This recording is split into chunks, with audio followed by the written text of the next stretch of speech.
would you like to tell your wife and kids? Shannan, Bella, Celeste, if you're out there, just come back. Like, if somebody has her, just please bring her back.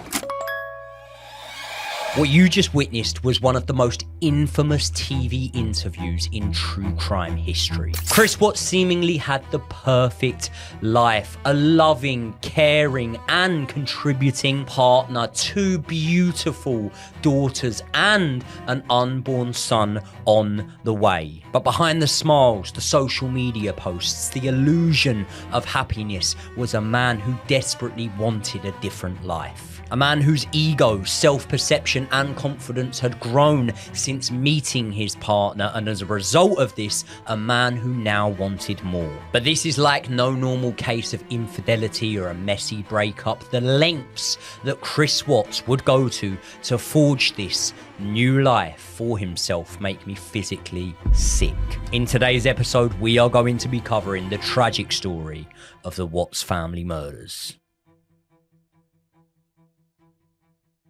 So this story is about as bad as it possibly gets, and what we will try and do is tell you it in the best way we possibly can and the fairest way to both the victims and the family and all of the friends that are involved in this case. But what I will say is, and I advise you guys for some discretion before watching this, as it is a very tough one to cover, and you'll understand why very soon into our telling of this story. Remember, all we ever do is refer to publicly available information. And so when we're telling this story, that's what we're going to be referring to. So let me tell you first about a lady called Shannan. Shannan was born on the 10th of January 1984 to parents Frank and Sandra. She grew up in Aberdeen, North Carolina, and she had one younger brother called Frank Jr. From an early age, Shannan was described as a go-getter. Her friends and family noted that when she set her mind to something, she would do whatever it was necessary to achieve it. She was characterized as a boss in every good sense of the word. Around the age of 18, Shannan actually married for the first time. The marriage lasted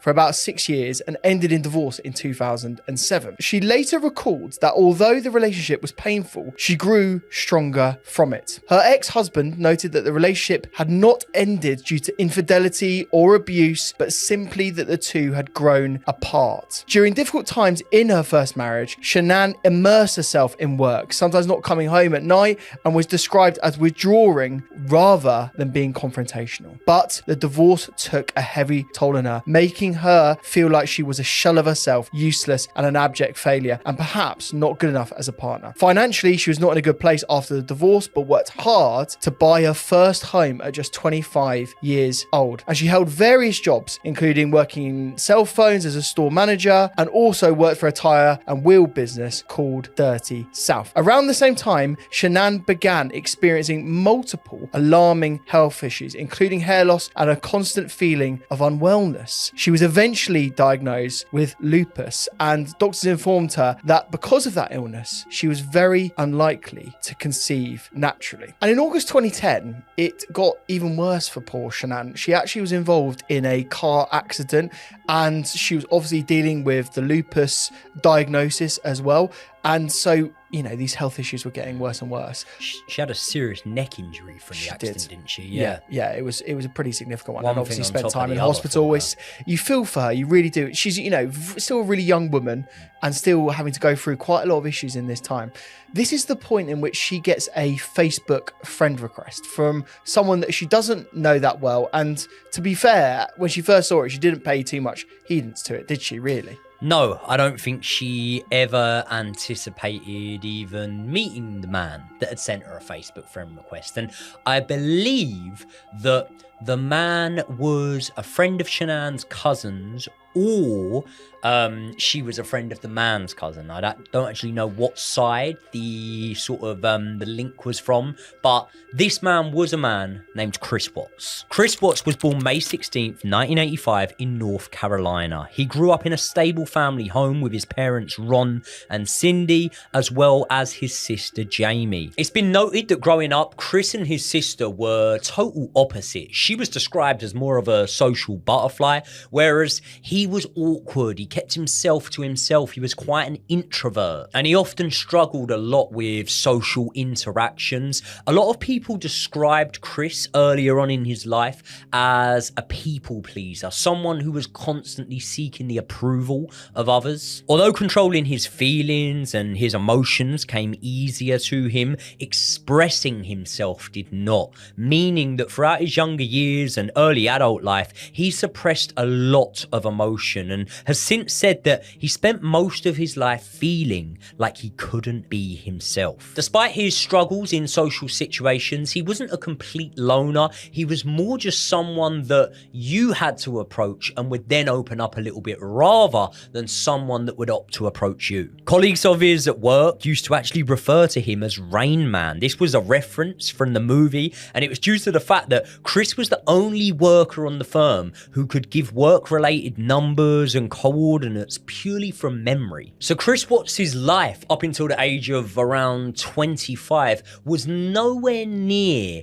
in line with most of the people we cover in these cases. He had a stable home, good career options, and the world ahead of him. However, when you scratch beneath the surface a little bit, you'd uncover that the mental weight and pressure of not feeling himself, not being comfortable in his own skin, was something that very much took its toll on Chris. This was until the year of 2010 when he met Shannan. In 2010, were you meeting lots of people on Facebook? Were you sending a few friend I was requests? probably sending a few friend requests. I was probably sending one or two back in 2010. Yeah. Any successful ones? Let's not go there. But regardless of how successful they may or may not have been, I didn't get hitched to anyone I sent a friend request to. And certainly not within, what, 2 years of meeting? 2 years within meeting Chris and Shannan tie the knot. And by all accounts, that whirlwind romance was true. They were very much in love. And in fact, we saw that in their wedding videos, which are all over the internet. You can see them for yourselves right now. Yeah. And it's actually, was it her brother, Shannan's brother, that did a speech in that wedding video.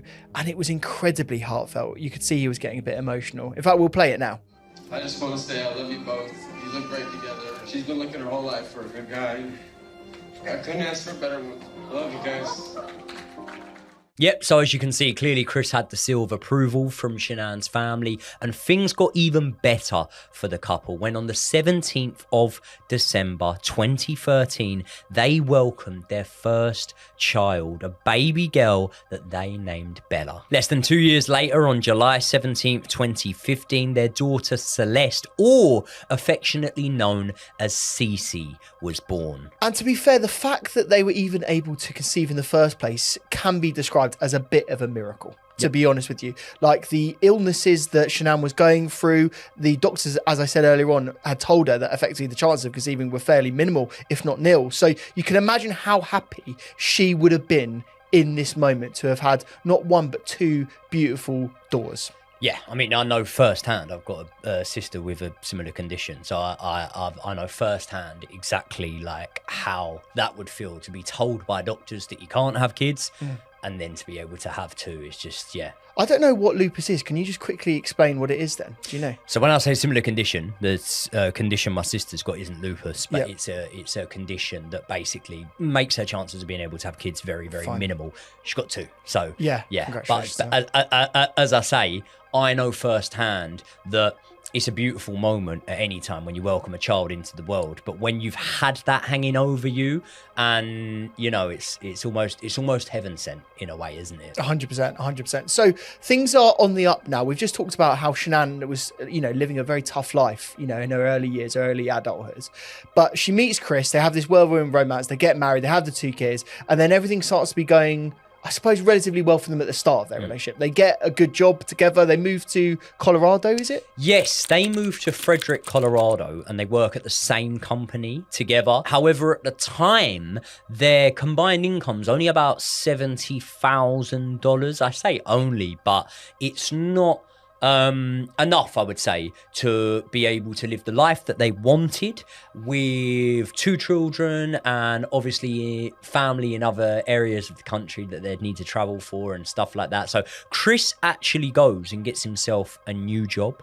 This is a oil company called Anadarko. But the problem is, even with Chris getting this new job at Anadarko, the family's wage still isn't enough to have them living comfortably. So Shannan actually quits her job where she was working at a call center for a children's hospital, and she takes on a new career path. And that was a complete leap of faith by Shannan, wasn't it? Because she needed to try and earn as much money as she possibly could in that time. It was a job role which was a big step up for her, wasn't it, in terms of like income and actual sort of money in the bank? It was, but it was performance based as well, which is why it was a leap of faith. But from all accounts, Shannan was brilliant at her job, and it was very, very important she was good at her job, because one thing we haven't spoke of is the fact that before taking on this job, the family were actually in about, the reports vary, but between $70,000 to $90,000 worth of debt. And those debts actually comprise of quite a few things, to be fair. It was like car payments, credit card debts,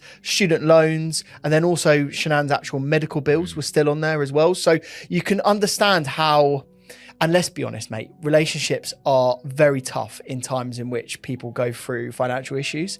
And having dealt with, you know, £90,000 of debt and having to go through what they then had to go through, which was bankruptcy, which is a big thing. It's a huge stress on a relationship, but there was a light at the end of the tunnel, wasn't there? And that light actually came from Shannan herself. She, as you say, started this new job. And yes, it was performance-based, but she was actually making a good amount of money. There was actually a Facebook post, wasn't there, where she was bragging about she was getting this car allowance. So she actually got like a car for free from the company. And by all accounts, the job itself actually raised all of her own skills. Like, she was a very outgoing, sort of, you know, courteous, friendly person. And she was good at her job because of that. Perfect for the job. And it wasn't just the car, like her lifestyle changed completely. She actually became the majority contributor in terms of bills, in terms of the combined earning of the couple. And not only that, she was getting flown to conferences and stuff like that. Like, if the company that she was working for were putting on a conference, they would fly Shannan there because they knew that Shannan was a sure thing. Everyone was going to like her, everyone was going to get on with her, and it was going to translate into sales. It was good for everyone. And although this meant that Shannan would now travel a lot, it actually worked. They had help from babysitters, they swapped over the kids, and they made sure that they spent time together and as a family also. So after filing for bankruptcy less than 3 years prior, it's fair to say that by 2018, from the outside looking in, the Watts family almost had it all, and things were about to get even better, because after welcoming their first 2 daughters to the world, Shannan had some news for Chris, and this is how she broke it to him.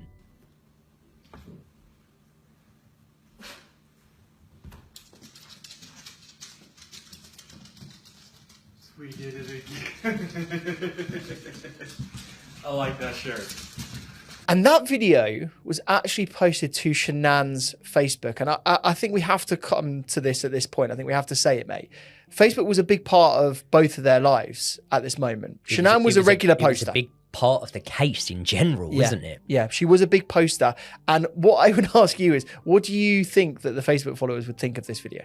Oh, mate, if I was not just this video, if I was a friend of Shannan's on Facebook and I kept an eye on her stuff, I would think that this woman has the perfect life. Yep. She's got the perfect life in terms of she's happy. She's had the miracle of having kids when she was told she wasn't going to. She had a marriage that failed, but then she met the man of her dreams who treats her right. And she is very, very vocal about what a good partner Chris is on Facebook. It's a highlight reel, isn't it? It's one of those things, when you look at her Facebook, it's all of the best parts of her life, none of the negative parts. And we've all got one of those people that we follow on social media that all you do is you see the best parts of their lives, and sometimes it's those people that are experiencing some of the lowest lows. Yeah. Sometimes. I think that you're very, very right. And in this case, there was definitely a very subtle, dark undertone to what was going on. And by undertones, what we mean by that is that they were having some relationship issues. Obviously, we've said that Shannan was traveling a lot through work, which meant they were spending a bit more time apart than they usually would. But also, wasn't there a bit of a breakdown in intimacy in their sex lives? Yeah, 100% there was. I mean, there was text messages that were recovered after from Shannan to friends and stuff like that, which in effect, I'm paraphrasing, but she's basically saying, you know, I'm putting it on a plate for him. He doesn't want it and stuff like that. And this is all at the same time as something quite significant happening to Chris, isn't it? And that's actually the body transformation. He discovered the gym. He discovered protein shakes, and he was taking it, by all accounts, incredibly seriously. And to be fair, if you look at a picture of him at their wedding, which is, I would say, the Chris that everyone remembered, the old Chris. And then you look at him, you know, when he's conducting interviews or at this point now, he looks like a completely different person. Yeah, he's gone from like being chubby, often wearing baggy clothes, stuff like that, to getting himself in really good shape, losing a lot of weight, gaining a lot of muscle. Do you know how much weight he actually lost in the period from the wedding until the sort of time in question? It was at least a couple of stone. It was it was 60 pounds. Oh wow! So it was what, five stone, something like that, or just under. That's a lot of weight. It's a lot of weight he dropped. And as a result of this body transformation, Chris obviously had a newfound sense of confidence in himself. But one thing that he wasn't as confident with, and one thing that he has confessed to sort of shying away from, was the whole social media element of it. Chris has said that he didn't really want his life and his private life to be played out on social media, hasn't he? Yeah, he's a shy guy, isn't he? Like, he's one of those people that doesn't want to be in the limelight, and I completely understand that. And so what he had said to Shannan was that effectively he didn't want to be put on social media, and that wasn't necessarily Shannan's character, but also her life was digital. You know, she loved bragging about how happy she was with her family, and she was proud of the family. But also, it's not just that. A lot of her work came through social media, right? So let's say, for example, one of my jobs before I did this was I was a personal trainer, and I used to do transformations for people, right? So I would you know, help them lose 2 stone, something like that, show the before and after pictures. That would get me a lot of clients. So obviously Chris is going to be the perfect person for Shannan to use to help promote her business and stuff like that. And as a partner, right, I get sometimes privacy, things like that, but if I'm the man of the relationship and my missus is out there, she's working every day, she's actually contributing more to the financial side of the marriage than I am, I think I'm gonna think, do you know what, fuck my privacy, like she's grafting her bollocks off here, and I'm gonna support her in doing so. And that is what he did, to be fair, isn't it? It is. He did it for a very long time, but obviously it must have worn him down a little bit, and this is why they were having those sort of arguments, you have to say. Yeah, in fact, Chris has actually since said that he hated all of the videos that he was in. He quoted, "I did it for her, but I just hated being out there for everyone to see. I never wanted to be out there." Not only this, despite Chris having a happy and healthy relationship with Shannan's family and there being a lot of trust there, the same couldn't actually be said for Shannan with Chris's family. There were troubles and tensions in that relationship, not to the point though where they wouldn't see each other. And it's actually in July of 2018 that Shannan and the kids had gone to stay with Chris's parents, and on July the 31st Chris would then join them as he was delayed with work. And it's during this trip that Shannan's texting friends and complaining about the fact that her and Chris aren't intimate, he's not showing her any attention, any affection, and she even suggests that if he's not showing it to me and he's not giving it to me, is he getting it somewhere else? And it's actually off the back of this trip where this story really starts to evolve, because after flying home with the kids, Shannan actually sets off for another business trip, and this time it's a 4-night business trip to Arizona, and Chris is back at home and he's got to look after the girls. Shannan actually texts her friend that she'd been talking with loads throughout this entire case and actually confided in her that they were having potential marital issues, but she actually said to that friend that she'd had a chat with Chris beforehand, and that was was the best conversation, the best chat that they'd had so far. So things were obviously on the way up, she hoped. Joey, I want to tell you about something that's changed my life. Me? No, it's not you. It's not you. It's this little thing. It's called the Plord AI Note, and it slips right onto the back of your phone. Look how smooth that looks right there. That was smooth. That was smooth. That's the sort of move I'd be pulling out in front of the ladies in the pub. Yeah, you've done that before. So yeah, this is the Plord Note, a sleek pro-level AI note taker that literally records and creates notes for you. So whether you're listening, say, to a long-form podcast and you want to remember what we talked about, and I've just actually recorded that entire podcast, so I will show the notes on screen right now that we got from that. Or, for example, you might be sat in a meeting at an office job and you're desperately trying to remember what the to-do actions were from that meeting. This is the thing for you. Plord captures everything you want at the touch of a button, and afterwards it provides a smart, structured summary with all of the key takeaways and even identifies different speakers just from their voice. You can also choose from different templates. So say, for example, you wanted like a meeting summary, you've got one for that. If you wanted like a to-do list, you've got that as well. Or you can go for something like a mind map, which is also very useful if, for example, you're in like a lecture or something like that. And whether you're a YouTuber or a salesperson, a journalist, an executive, a teacher, whatever you are, you're going to find some use out of this. And don't worry about data privacy either, because Plord keeps your data safe with end-to-end encryption, which meets top global privacy standards like GDPR. And they've also got this thing called Ask AI, which basically allows you across your entire nose to ask it questions. So like, for example, what did we talk about in this podcast? When did we mention the Ralmote case? And it will actually bring that up and answer it directly. So it's super seamless to use. And it's super slim and only weighs 30 grams in weight. And the good news is that battery life isn't an issue either. It's got 60 days of standby time, and you can record continuously for over 30 hours. And I don't know a podcast, even one of ours, that is going to last that long. And over 1 million people are using Plord every day, so you'll be in good company when you pick one up for yourself. Remember, from the 8th to the 14th of September, there will be a £15 direct discount on Plord's UK site. So just hit the link in the description to grab your Plord today. So save yourself hours of time and support the channel by supporting Plord. Now let's get back into the video. Whilst away on business, she starts to grow suspicious of Chris and his potential infidelity. Chris actually hired a babysitter and said that he was going to a baseball game with friends. But Shannan actually sees a restaurant bill on their joint credit card that is way too high for one person. I think it was actually about $66 in terms of the total fee. Yeah. And this was completely out of the blue. Like they were trying to save money. They were trying to be considerate of each other. And he just wouldn't go out for an expensive restaurant like this if he was just by himself. No, she actually did a bit of investigative work as well.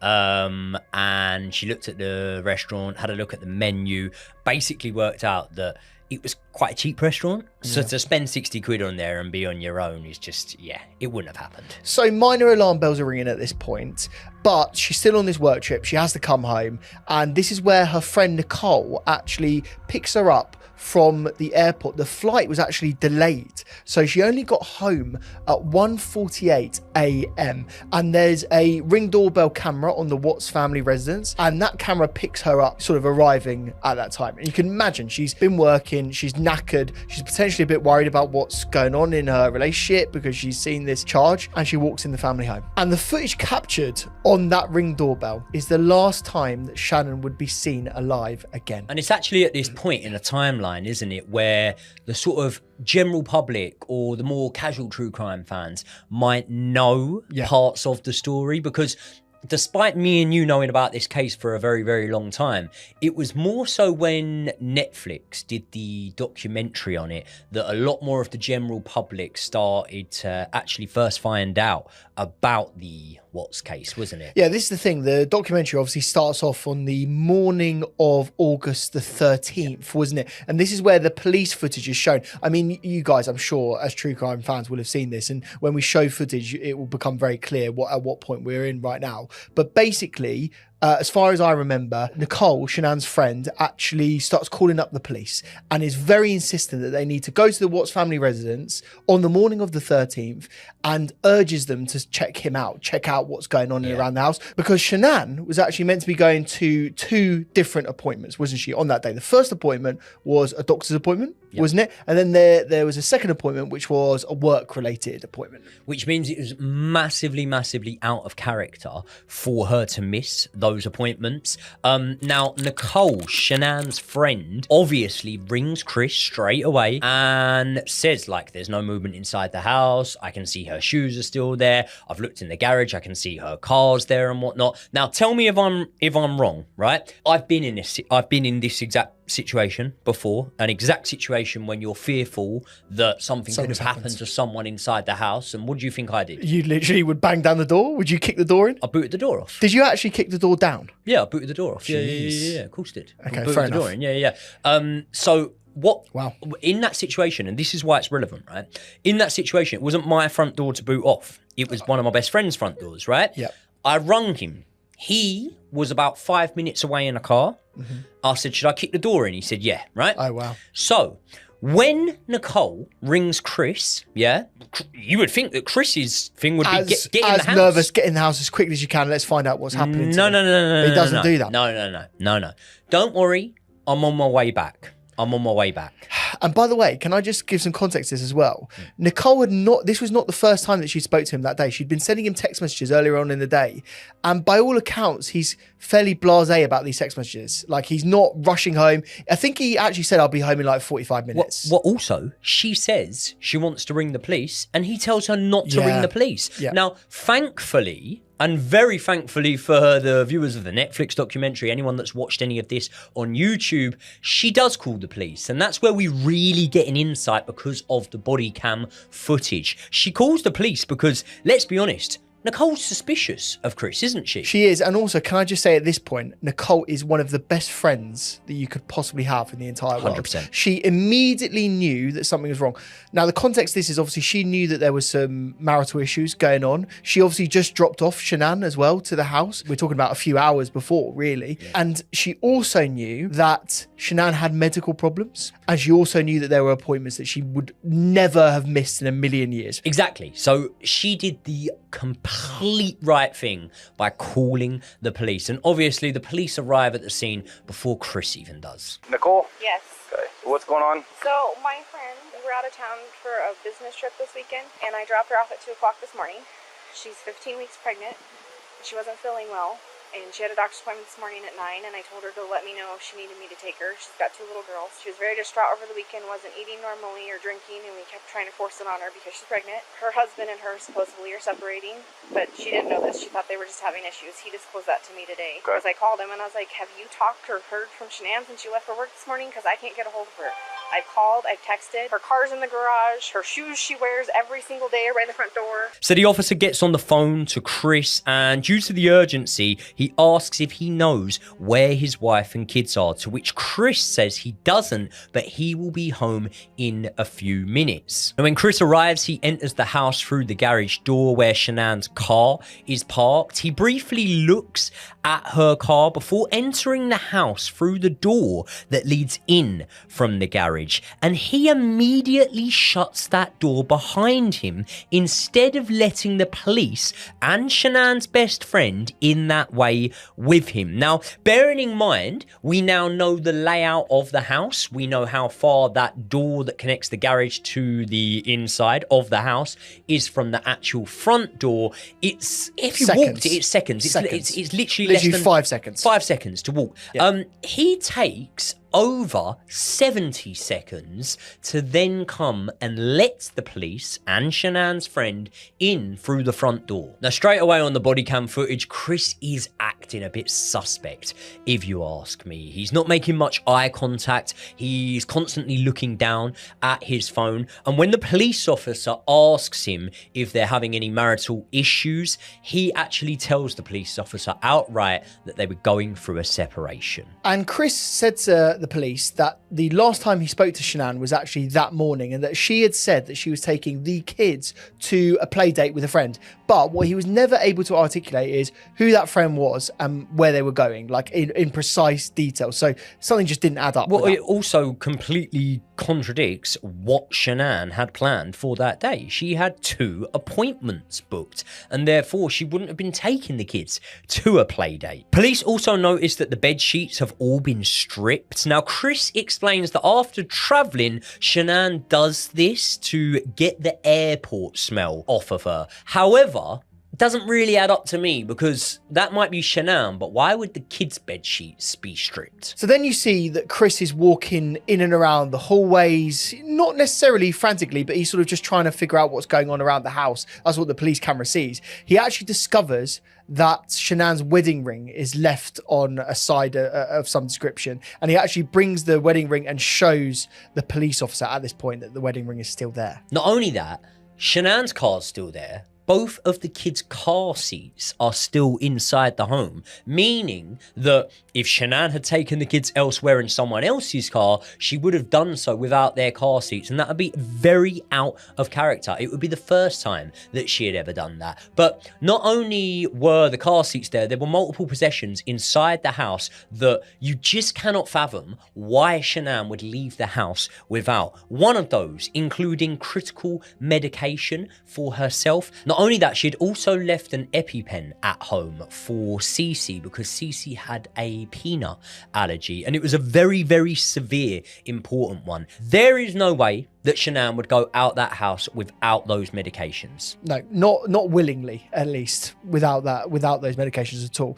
But it wasn't just that, was there? There was also the Ring doorbell camera. So there was a Ring doorbell on the front of the house, and what that would capture is anyone leaving through the front door. What it wouldn't capture is if you left through the garage door on the garage side. So you could effectively circumvent that camera. Right. But there was also another set of cameras that the police went and looked at on this day, wasn't there?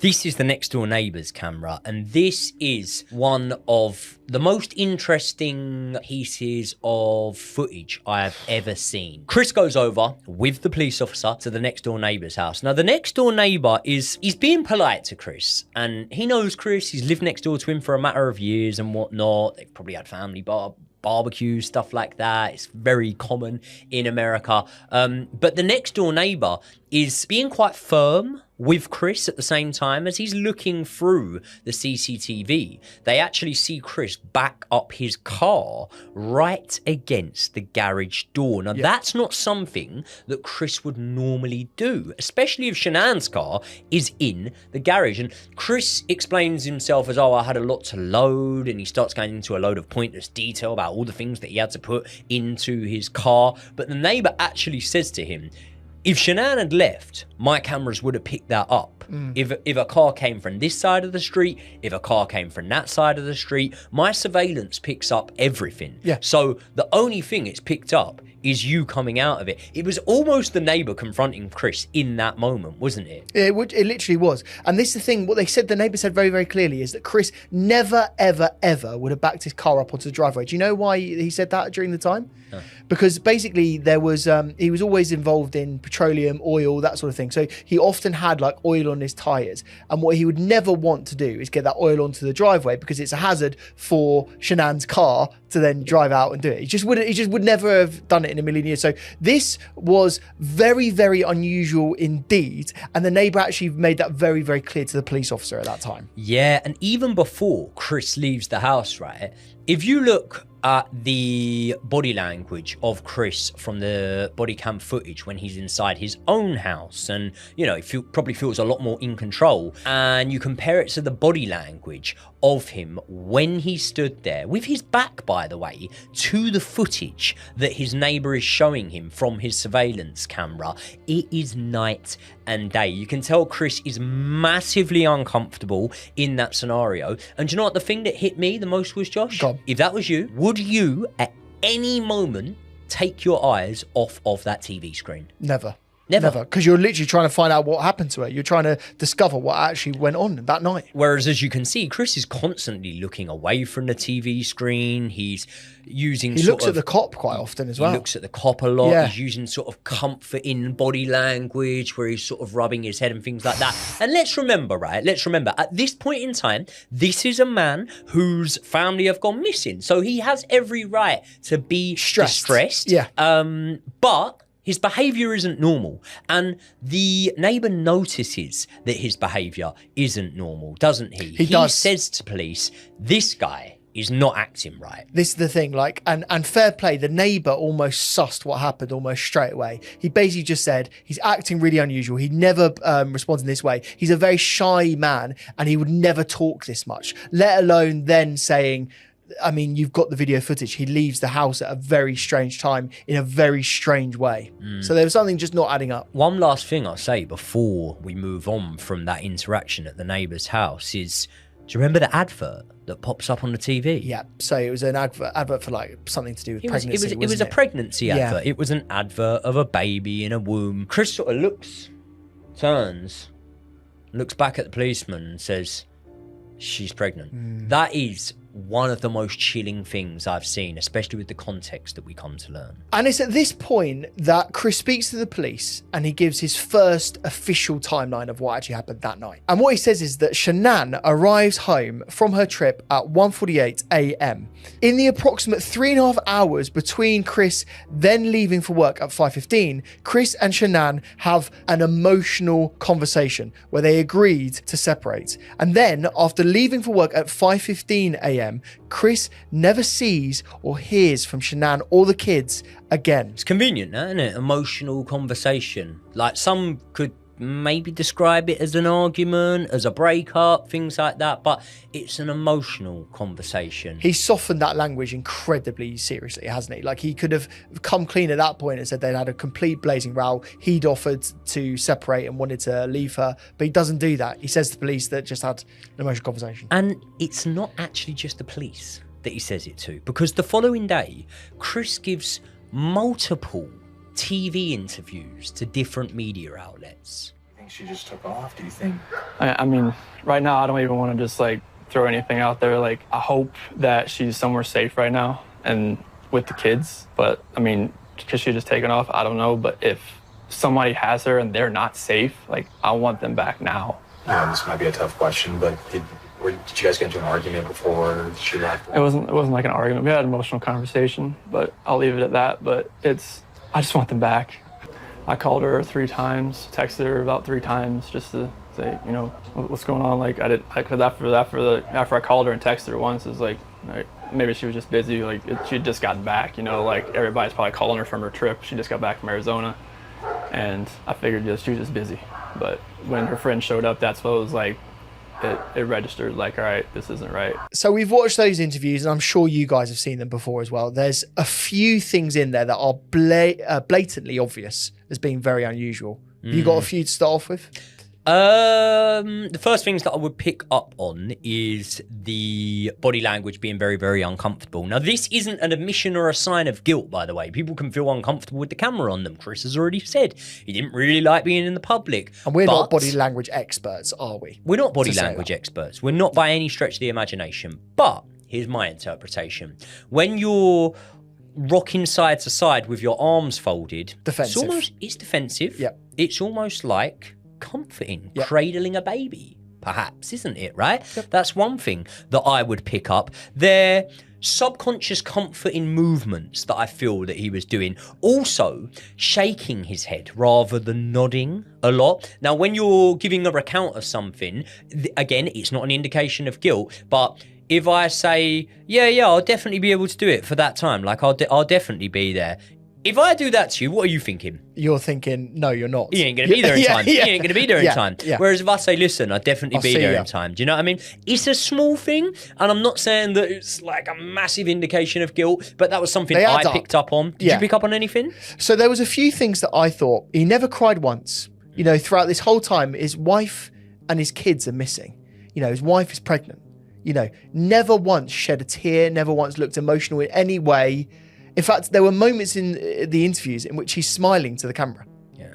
that was just super weird. And it wasn't only that, it was there was a line in which he said, if they're safe right now. There's something about the phrasing of that, like, if they're safe, I hope they're okay. If they're not safe, then someone's taken them. Like, just the phrasing of that was just super, super weird. And then obviously in the interview, he also says emotional conversation again. Not only did he say that to the police, but also said that to the press. And again, we know the subtext behind emotional conversation. Yeah, it's funny that you talk about the way that he words things, because eventually investigators called Chris to the police department for questioning, and Chris uses so much past tense language in this initial interview about Shannan and the kids. Here are some quotes that Chris said. Cece loved those shoes. Bella always wore flip-flops, and she was a girly girl. All again in the past tense. All again, not an admission of guilt, but things that are adding up to make us believe that something strange is going on. Yeah, literally that. Let me just rewind very quickly and just sort of contextualize when and where we were in terms of the Chris Watts first interview with the police. So this is actually on the 14th of August, the day after everything that we've just seen, where the police have gone into his house. This interview was actually with an FBI agent, a guy called Graham Coder. So you can see how seriously the police and the federal authorities, bearing in mind how serious that is, are taking this. They actually get to Chris and they interview him without a lawyer, which I find very interesting in this. Like, obviously Chris doesn't deem himself to be under suspicion at this point, and so feels very comfortable to speak with police without a lawyer. Now, the police have their suspicions. What they've seen is they've seen the press interviews, they've seen the behavior in the house, they've seen the neighbour footage, and the fact that Chris Watts was the only person to have gone in and out of that property in that time period and under the cover of darkness. They also know that Shannan doesn't have key things like her phone, her keys, her purse, the medication, the EpiPen. What Chris Watts does straight away in that interrogation is that he sticks to his story. He says that Shannan returned late that evening. He says that he was asleep when Shannan returned home. So basically he said that they didn't have a conversation when she first arrived. Bearing in mind that was 1:48 a.m. in the morning. He said he was fast asleep. Then he says his alarm went off for work at 4:15 a.m. He says to police that him and Shannan had their emotional conversation, that he had said to her that he wanted a separation and he didn't want to be with her anymore. Chris apparently said to Shannan, I don't feel a spark anymore, and I don't want to be with you. And he said that the conversation actually ends with Shannan leaving the house, saying, again, he's reiterating this point, that she was going to her friends, but he didn't know where she was going. But he did say to police that he saw the girls on the baby monitor and that they were still there, alive and well, happy in their beds, sleeping. But what I will say is that there were moments of this story that just quite simply don't add up. And I think what you said is right. He was using a lot of things in the past tense. So he's referring to them in, had been like this or were like this. And it doesn't add up. And I think the police and the detective at this point were doing a great job, because they asked him straight away, okay, you had an emotional conversation. Was there anything going on in the marriage? Was there any infidelity? Were you having an affair? He quite clearly, blatantly asked him, are you having an affair? And what does Chris Watts say to that, Jay? Well, in Chris Watts' style, he all out denies having an affair. He actually says that he feels that if either of them were to ever stray away, they believe that they would both tell each other before anything happened. To which the detective replies that he thinks that is ridiculous. Now, what Chris doesn't know is that in the meantime of him being interviewed, someone else is being interviewed. And this is where we talk about Nicole Kessinger. So earlier on in the video, we mentioned that Chris worked at Anadarko, and on the morning of the 14th, the company had reported to the police that multiple staff members knew that Chris and a co-worker, Nicole, had been having an affair. However, it really was unclear how valid these claims were, and therefore the police knew that they needed to speak to Kessinger herself. Not much is really known about Nicole herself, apart from the fact that she worked at the same company as Chris, and upon first meeting with the police, she completely distanced herself from the situation. She spoke about her relationship with Chris and described it as nothing serious, and that Watts was more into her than she was to him. She also told detectives that Chris Watts had already told her about his wife and that they were going through a separation, and therefore she had done nothing wrong. However, with now discovering a clear potential motive and, as you'll go on to find out, knowing that both Chris and Kessinger had lied to the police now felt like the net was closing in and they were getting closer to finding out exactly what had happened to Shannan and the kids. Police are actually so confident that they are going to get to the bottom of what has happened that they fly over Chris's dad, Ronnie, to be with him and support him when the next day he will be taking a polygraph test. So how did he end up doing on that polygraph test then? Shit. By his standards, if I'm being completely honest with you. Chris is an awful liar. The detective actually says to him, Chris, you're clearly an awful liar. The problem is, due to polygraph tests' accuracy being highly debatable, would you say? People say like 70% accurate, 30% inaccurate, don't they? But like that, even that number is disputed. Yeah. And therefore, they still need to get a confession out of him, don't they? Yep. And this is where I have to praise the police work of the two detectives working on the case, because let's be honest, right? They already pretty much know what has happened. They played him. They completely did it so well. And you're right to praise them because they did a fantastic bit of police work. They were very, very good. Even before the polygraph, as you say, they say, if you're a bad liar, you're going to come it's very obvious if you're a bad liar. So you can imagine someone that's lying already shitting themselves going into a polygraph test, knowing that, you know, it was the female detective at this point. She did a great job of really like putting him at ease, but also then, you know, in the moment where he's got to sort himself out, making him incredibly stressed. Both of them did such a good job. And do you know what I find? Not mad, slightly naive, right? I've looked at like comment sections of the videos where the full in-depth interviews are posted on YouTube. They're hours long, right? Yeah, literally. And there's so much backlash towards the two detectives for being nice to Chris, for sympathizing with Chris, for stroking Chris's back and things like that. And I'm literally like, that baffles me because I'm like, do you not realise? That's how it works. That's how they've done it. Yeah.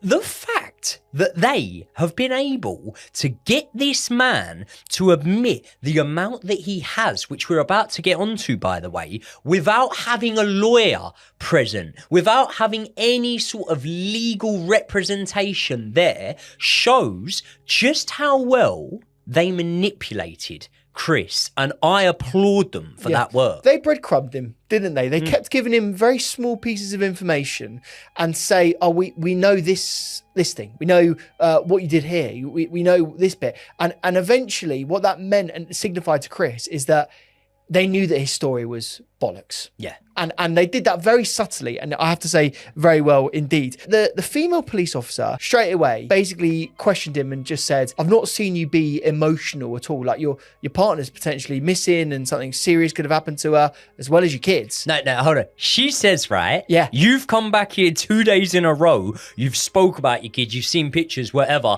I've not seen one tear come from your eye. Joke. What happens? Conveniently, drop of a hat. He cries straight away. It's Cries, so embarrassing. all of a sudden starts crying like a baby. Yeah. All of a sudden starts crying like a baby. And then the next thing they say is that they know that he cheated on Shannan. Yeah, and this is really, really important, right? Because Chris has gone through this whole set of interviews and whatnot, not actually knowing what the police definitively know. So this will be the dawn of realization where he realizes, oh, these guys know way more than I've anticipated. So what the police actually do at this point is they offer him up an escape route, like almost like a way to acknowledge that he might have done something wrong, but not necessarily commit to the full story. They give Chris the dots for him to draw the lines, basically. So what they say is, we don't think you're a bad person, but you might have done something bad. And so what they say is, maybe you hurt Shannan because Shannan had hurt the kids. And maybe that's a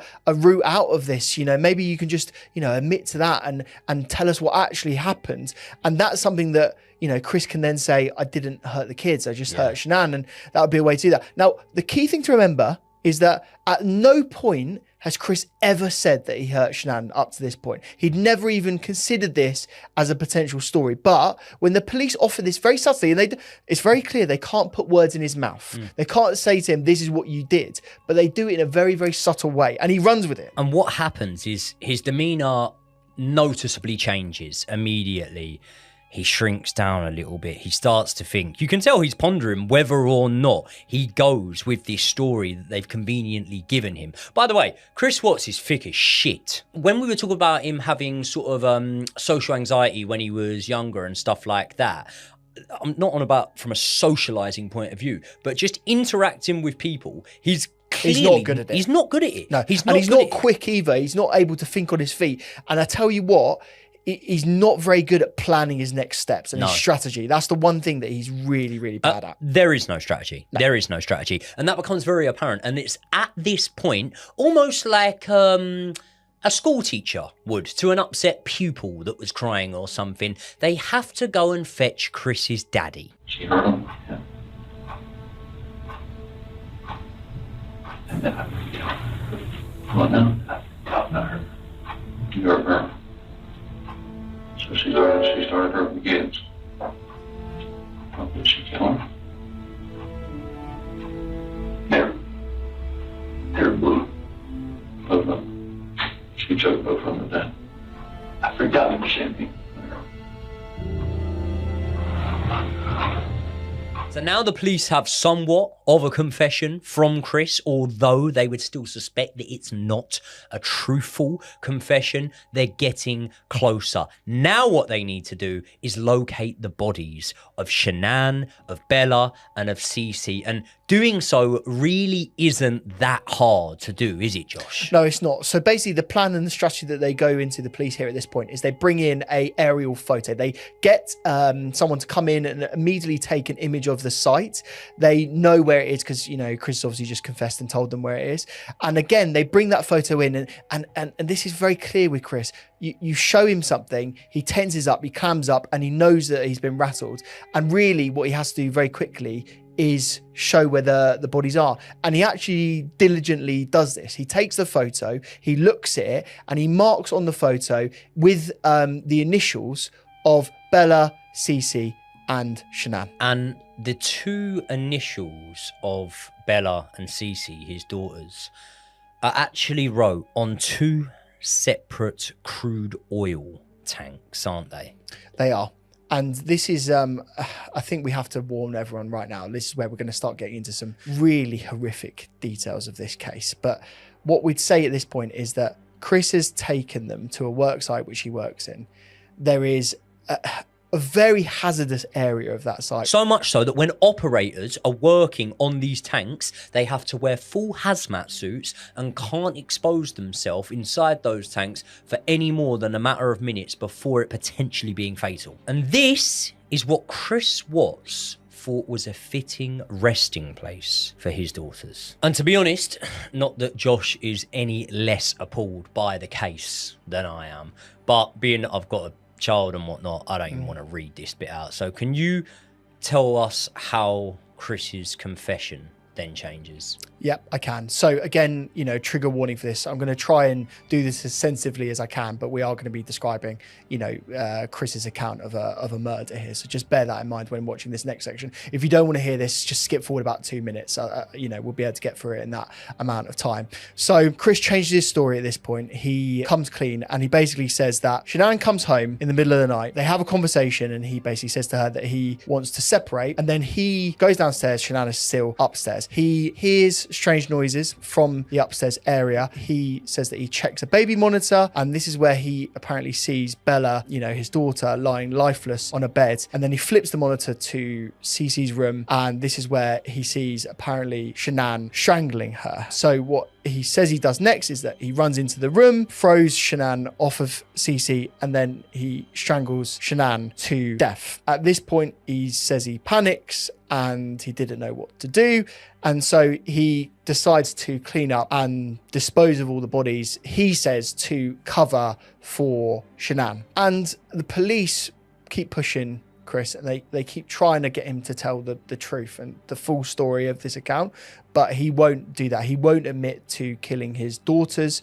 He will only admit at this point to killing Shannan. So it's at this moment that he is arrested for quite a few crimes. He actually gets arrested for 5 counts of first-degree murder.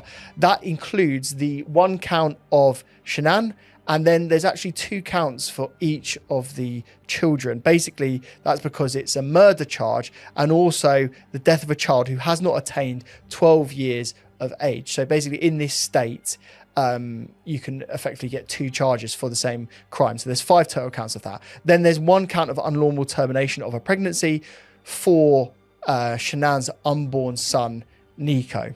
And then there are also 3 counts of tampering with a deceased human body. So it's a very serious allegation and very serious charges.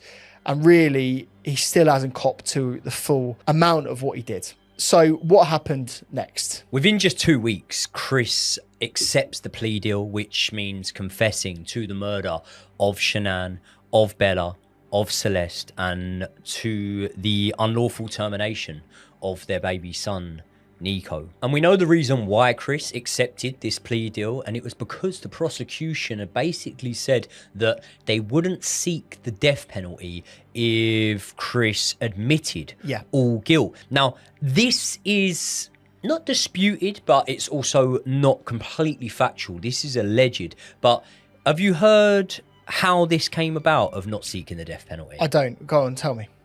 It actually apparently came from Shannan's family. Really? Yeah, from So the Shannan's prosecution family on behalf herself. of the family. Yeah.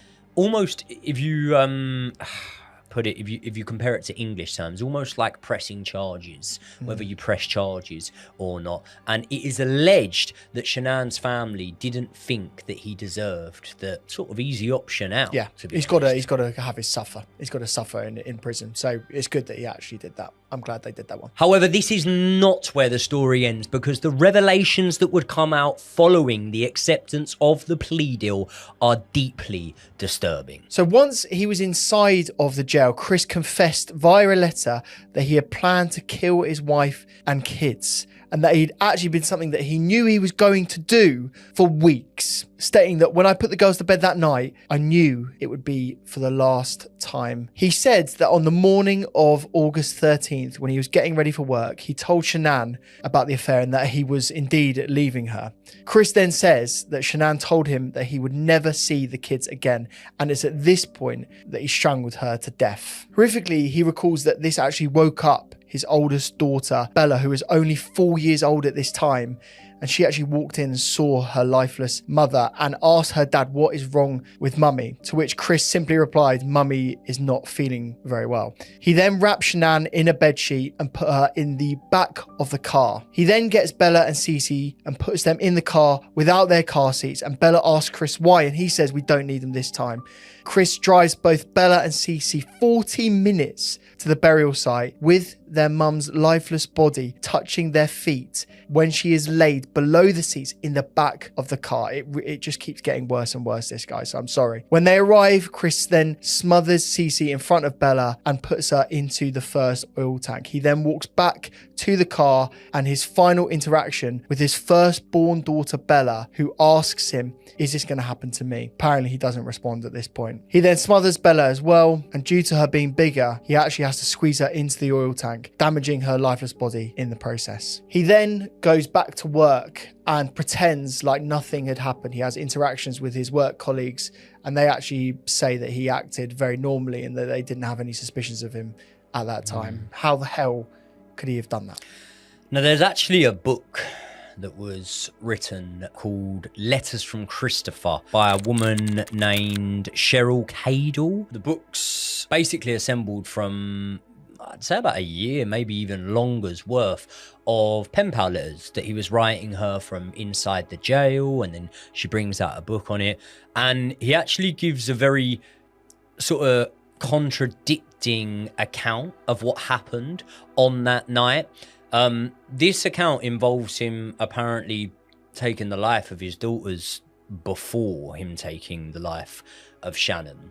and actually failing to do so successfully. Yeah, and attempting to kill them. Attempting to. Yeah. And then them actually waking back up. However, the autopsies of the bodies suggest that this wasn't the case, and therefore I don't know whether Chris is getting a kick out of it. I don't know whether he's bored as fuck inside or whatever, but to even be reliving what you did is something.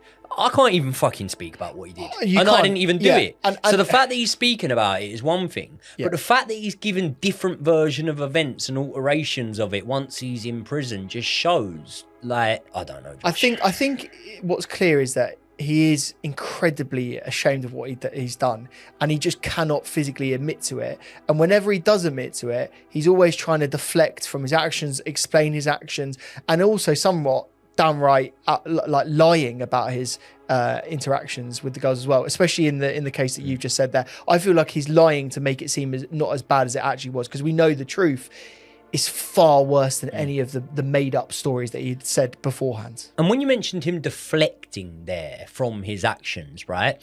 I'm not saying this is the case in all of life, but a lot of our character, sort of our behavioural traits, right, are passed down to us. Yeah, from our parents. Learned behaviour, isn't it? Yeah. From our parents. And Chris's family continuously supported him in a host of interviews, in letters, even in court, throughout this whole process. You've got to remember this. We're talking about their granddaughters. Yeah. You know, we're talking about their family also being murdered here, and still they back their son throughout all of this. Yeah, and in the interviews that were given by Cindy, Chris's mother, you can really see maybe where Chris gets this from, to be honest. I'll show you a clip of the interview with Cindy. And they got married in 2012. Did they get married in North Carolina? They did. Mm-hmm. How was that? We didn't attend. Really? Mm-mm. We didn't attend because Shannan and I just couldn't get along. So as you can see there, Cindy, Chris's mum, is not even humble enough to be able to attend her own son's wedding because of her differences with Shannan. And it gets worse. Because once Chris has already admitted to killing the mother of his children and his unborn son, Cindy goes on to say this. I just want him to fight. I want him to not take this plea deal. I want him to plead not guilty to the children. It has been so overwhelming. I need to do something. If he's not going to fight, I want to fight for him. He's not a sociopath.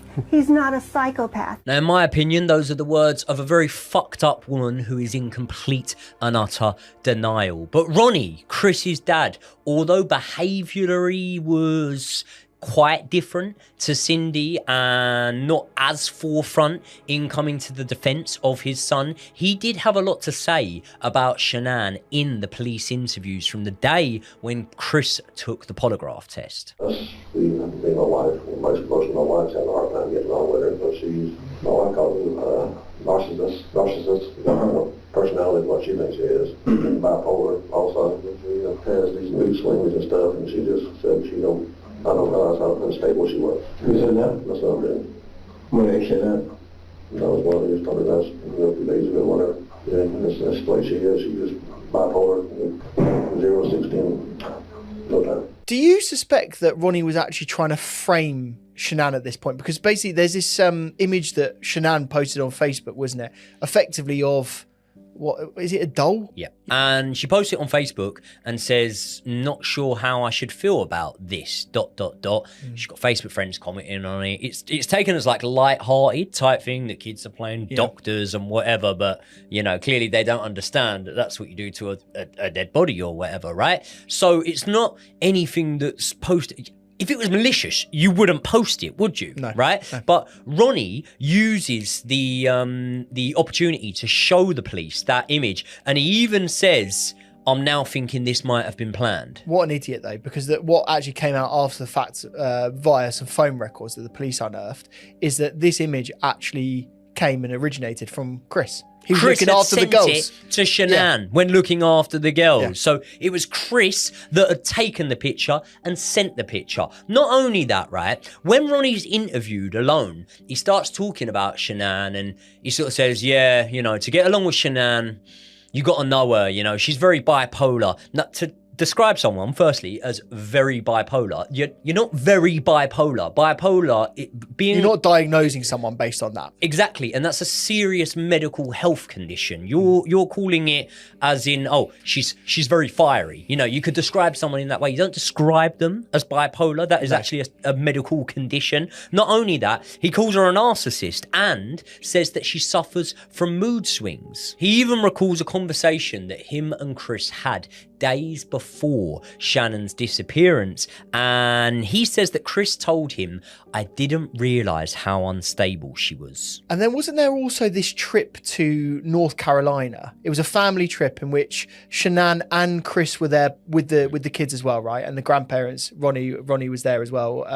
What was his mother called? I like to refer to her as Cindy. Her name is Cindy. So they were all there.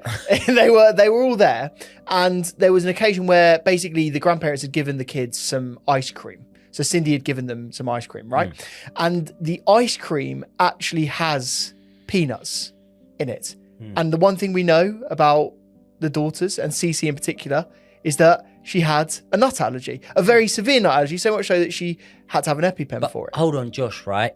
That ice cream, you might not have read the container, you might have been preparing for a party, you're really flustered, it could have been an innocent mistake. Well, it could have been an innocent mistake, but then what about the plate of peanuts that were right next to it? I don't know about this. Yeah, so apparently there was a bit of a plate of peanuts that, again, Cindy had just, casually put outside, and she effectively said that the kid just needed to get over the allergy. Just like you do, Mate, obviously if you've got a serious allergy, it's fine, just, have a few peanuts, you'll get over it. Man up, mate. Yeah. Obviously, Shannan stormed straight out of the party, and she basically texted Chris saying that she was really, really furious with this. And Chris said that he would sort out this situation. And that's not the only text that she sent. Didn't she also send a text message to some of her friends and basically said that Chris had told her he didn't want any more kids? Yeah, and as a result of that, she actually admitted to not feeling safe leaving the kids with Chris. But what I will say is, in her text messages to her friends, she could be somewhat contradicting at times, but I believe this is more in range with a woman that's going through an emotional roller coaster. And let's be honest, she's trying to save a marriage. She's trying her best, and also we all go through moments where we have one moment where we're arguing with someone, and the next day we've made up and we're moving forward. Yeah, she's trying her best. I feel so sorry for her because she was trying her best to save her marriage. She was about to have a third kid. She'd been through a divorce already. She didn't want to go through it again. And let me clarify, when I say contradicting herself, I more so mean that she would send a text about Chris not giving her any affection, but then there would be other texts saying that they'd actually spent some quality time together and had a good day together. Life, isn't it? And whatnot. Yeah. And yeah, as you say, that is life. And despite as well saying that she had feared that he could be having an affair or something like that, she basically said to her friends that she didn't think Chris had it in him to be able to even talk to another woman. And her worries about him potentially having an affair were realised, and they were true. So even though she kept playing it down and she said that she wasn't that worried about it, the fact of the matter is that he was having an affair, and that Kessinger was very much involved in this affair. And what really happened at this point, and what we must talk about now, is her involvement in this. What you're trying to ask here is, was she involved in the murders? Yes. Was she involved in the conspiracy to plot the murders, or did she influence them? So let's have a little look into that. Now, since being incarcerated, Chris has actually turned on Nichol Kessinger. He's called her a Jezebel. He said that she led him astray. He has told people to read verses from the Bible, which speak in terms of, an evil act coming into your life. Yeah. There you go. And leading you astray. Although what he doesn't do is he's never actually accused her of encouraging him or knowing what he was planning or on assisting doing. in any way. However, Nichol Kessinger is a proven liar. Do you remember when we said to you that she distanced herself from the situation? She said it was nothing that serious and that Chris was more into her than she was to him. All of this were lies. This shocked me just as much as I think it shocked the rest of the world. all of it. Like, he lied so much. Now I go back and think about all this shit, and I'm like, it's lies. I really thought she left. I was like, let her fucking go. You know, she'll come back in a day. She'll get right. Let her cool down. She'll be here. It'll be okay. You know, like, had me convinced. Like, I think she's just upset. And then. There you go. She was just as shocked as the rest of the world to find out about all of this. So we'll let you make your own minds up on this, but let me give you a few facts about Nicole. Nicole did know that Chris and his wife were still together, and despite claiming in her first interview, I didn't even know the name of his significant other for quite a while, her search history would show this to be a lie. Because not only had Nicole Kessinger visited Chris Watts' social media and Facebook pages on multiple occasions, up to a year before Shannan's disappearance, Nicole Kessinger had been looking at Shannan's social media, a social media page that was a lot more active than Chris's himself. A Facebook page that showed that they were very clearly still together, that they were expecting a child, and that they were not a couple going through a separation. And the day before she actually went to the police and was interviewed, Nicole Kessinger actually deleted all of the phone calls, the text messages, the photos, anything involving Chris that was on her phone was deleted. And she also told him to do the same, to delete everything in connection to her. When confronted about it, the police actually asked, why did you delete all of these photos? Because we want to have a look through them and we want to have a look at all your messages. She said, it was just my way of deleting him from my life. He sickened me. This was something that I wanted to just move on from. Fuck off. My way of deleting him from your life. Now, let me tell you something about Nicole Kessinger, right? The woman who didn't know anything about all of this.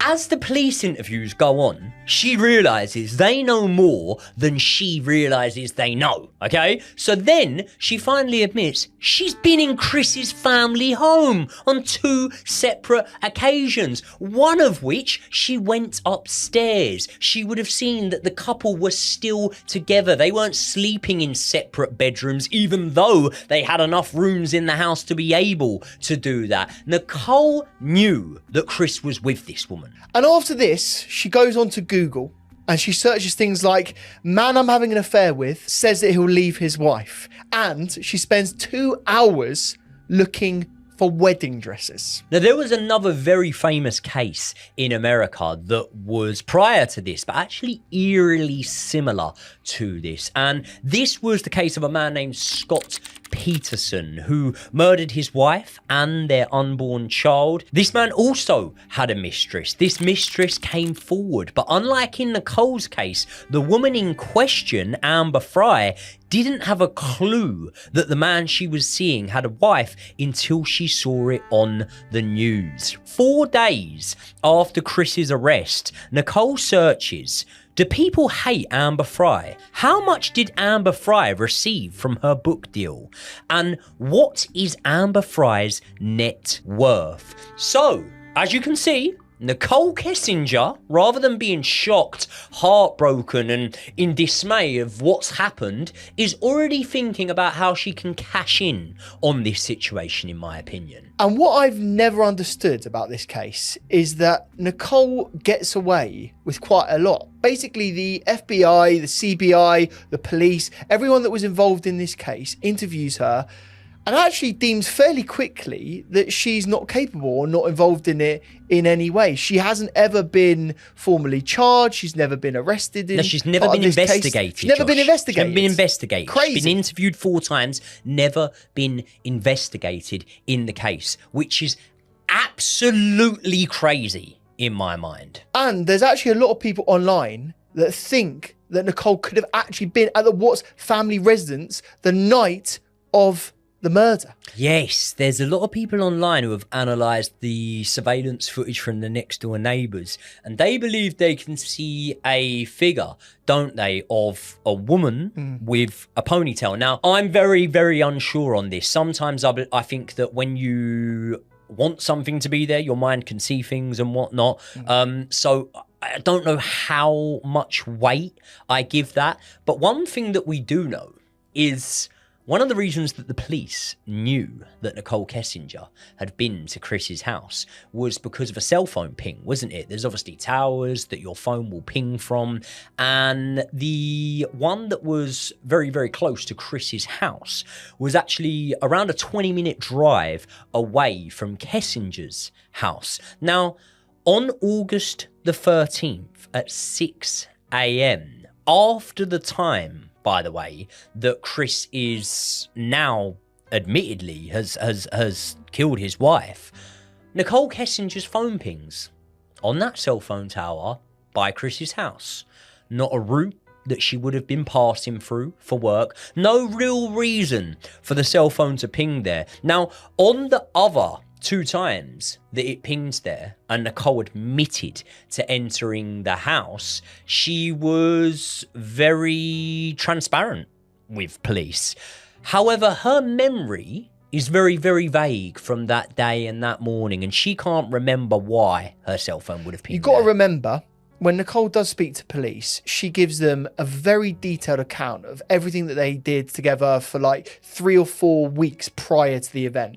But anything around the actual murder, the timings, what actually happened, her mind seems to go blank. So it is very coincidental that she's got this photographic and serious memory for so long before the case. But when we're talking about these key moments, the mind goes blank. It's suspicious. Can I ask you a question? And this is just a question now, right? This is just our opinion, yeah? Do you believe that she knew more than she let on? And when I say she knew more, we already know from what we've uncovered that she knew more. So maybe I should rephrase it. Do you believe that she knew of Chris's intentions? The hard thing to say is that, and what we will give the context to, is that Chris said that he planned this for weeks. He admitted that in letters. It's published. It's quite clear that he said that, apparently, right? It's in it's in his own hands, right? So we know how close these guys were. We know how much time they spent together. We know that they had a burgeoning love affair, and we know that they wanted to spend more time together. That was clear. In fact, they were trying to make a life together very obviously, right? So the fact that she had no inkling of what this man was going to do, I just don't believe. And also what you got to remember is a lot of people could argue right now it was a crime of passion. A guy did it in the moment. You know, he wasn't thinking straight and he did something, you know, in a heat of passion. I just don't think that's the case here. He said it over and over again that he planned it for a long time. She would have had some idea. He said that he knew when he put his girls to bed that night that that was going to be the last time that he did. And I don't know whether I know for a fact that Nichol knew what Chris was capable of doing and what he was planning on doing. But I definitely, in my opinion, feel like she encouraged it. Maybe not encouraging the act itself, but encouraging leaving your wife, leaving your family, and starting a new life with me. I do feel like, in my opinion, she's encouraged that. Do you know what the hardest part of this is? Because she has deleted all of the phone information, because she's deleted the text messages, all we have now is phone records. So we just know that they've had conversations. What we'll never know is what they said in those conversations, let alone what they said in person. So it's one of those things where she's deleted the evidence. Like, we're not going to find out anything about this ever again. Yeah, I mean, there's an hour and 40-minute phone call between the two on the evening of the day of Shannan's disappearance, right? Do you know what they say that phone call consisted of? Well, wasn't this some naughty messages? Wasn't these some... No. It was phone sex. Yeah. They said for an hour and 40 minutes. I was trying to put it delicately, but yeah. Yeah. That's what I've heard. I don't believe them. No. I don't believe them either. I don't believe them. And it wasn't just that either. That was on the 13th. There was also some calls, very long, about 3 hours worth of calls on the 14th. And did you hear about this call? Apparently, she was intercepting a call in which Chris Watts was talking to a detective on the phone, and he had it on loudspeaker, and apparently Nichol listened in and was able to hear what he was saying to the police officer. And then the day after, she was then interviewed again, and again is not duplicitous, but she's not giving away a lot of information. Why would she want to know what Chris was saying to the detectives? Exactly. Someone needs to open up a reinvestigation into Nichol Kessinger. I'm telling you now. That's just my opinion. What I would say legally is, as we said before, the FBI, the CBI, the police, all of them have said that that she had no involvement, and they were very quick to rule her out. And in fact, I think the superintendent, whoever's in charge of the case, actually said, you know, this is the reasons we're not going to investigate her. He did a press conference. So they've obviously got sufficient evidence. I can't see it personally. So maybe it's something we don't have access to. Sufficient evidence, is it? Well, that's what they say. That's what they say. Okay. Well, when you've just admitted you haven't investigated her, how can they obviously have sufficient evidence? There you go. It doesn't make any sense. There you go. What it more to me looks like is case wrapped up. We can move on. I don't understand why they would do that though, because if there's someone else involved, you'd want to know the answer. I know. Yeah. Speaking of other people involved, 2 more people came forward in the aftermath of this to claim that they had had affairs with Chris. 1 woman and 1 man came forward. This was really, really strange. And ultimately, Josh, it was proven by police that their claims were false, weren't they? Yeah. Now, can you just answer me this? And I don't expect you to know the answer because you're not in the mind of these people. Why would you do that? It's attention seeking. It's purely to have 15 minutes of fame. But would you want that fame? This is the thing. Like, people will do anything they possibly can to get some form of notoriety. Unfortunately, mate, we saw it with Kessinger. She was looking up how much money can she make out of this. I wouldn't be surprised if those 2 people made the same searches. And unfortunately, these cases, and we've seen it with countless other true crime cases, they bring about the worst people, and the worst people get involved in this. And it's not just that. Those people, there's people writing to Chris Watts in prison, knowing what he's done, pen pals, women sending him explicit pictures. Cases like this, mate, they draw attention of very bad people. You've got to remember that these people are writing to the Chris Watts inside prison, who is obviously a different Chris Watts, who's been forgiven, hasn't he? He's not a different Chris Watts. But he says he's been forgiven. Who's he been forgiven by? God. Chris Really? Watts says that I've been forgiven by God. So it's for him to determine, isn't it, really? Chris Watts says that God has forgiven me. What a truly evil man. What a sick man. I can't believe he's even using that. This is the thing. This case has been one of the hardest that we've covered. And I feel like you've visibly, emotionally been... Oh, mate, I've cried researching it. Yeah, it's horrible. And this is the thing, like, we have to say thanks so much for watching and joining us, but this case was very, very difficult to talk about. We almost didn't necessarily want to make the video because of how hard it was. But it was massively, massively requested to us. And obviously, our members mean the world to us, right? So we've had, I would say, out of the last 10 videos that we've done, 8, would you say, have been membership suggestions? Yeah, definitely. And when you get a case that is requested this much, you know you do have to cover it. And unfortunately, that means that you're going to have to research and find out gory details of things you don't want. And listen, every true crime case has gory details. But for me, I've got a young daughter. She's my life. You know what I mean? Like, it's very, very hard to research these sort of things, but we've done it. We've done it for you lot. We've done it for the members. Obviously, the members will be watching this 48 hours before it goes live to the general public. So we hope you've enjoyed it, and you know, we're grateful for the suggestion. If you're watching it as part of the general public, then you can actually become a member. It's £4.99 a month, I believe. Yep. And for that, what you get is exclusive access to our content. And not only that,